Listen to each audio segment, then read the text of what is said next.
हाके साहेबांना मी एक विनंती करेल की प्रत्येकच वेळी भाषणाच्या वेळी किंवा मुद्दे मांडताच्या वेळेस प्रत्येकच वेळेस आक्रस्ताळेपणा करण्याचा त्यांचा जो ॲटम दिसतोय तो थोडासा थांबवला तर ते चांगल्या पद्धतीने बुद्धिवादीपणाने बोलतात कधी कधी.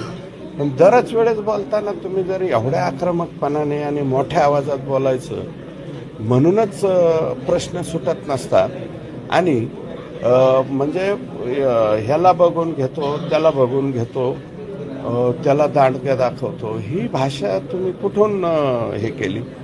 आणि बीड जिल्ह्यामध्ये तुम्ही काय आजच थोडेच फिरताय.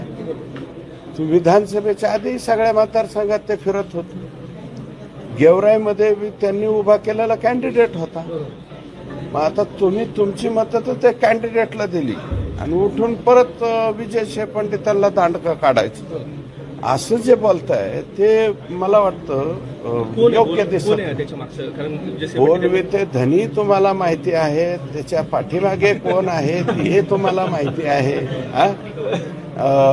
कोण कोणाचे फोटो घेऊन कोण कोणीकडे नाचते हे सगळं तुम्हाला कळतंय. त्याच्यामुळे त्याच्यावरती काय बोलायचं. मराठा समाज ओबीसी मध्ये आला त्याच्यामुळे सोयरीक जमवायला काय हरकत आहे असं देखील त्यांनी भाषणात. मराठा समाज अजून मी काय म्हणतो प्रत्यक्षात रिझल्ट येऊ द्या.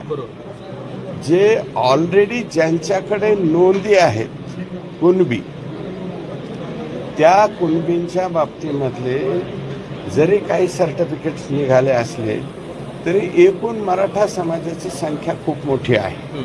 आणि मी आता नवीन काहीतरी बोलून नवा वाद उत्पन्न करू इच्छित नाही. ह्याच्यामध्ये माझं एकच मत आहे की वेट अँड वॉच हे केलं पाहिजे. प्रत्यक्षात आत्ताचा मिळालेला GR लागू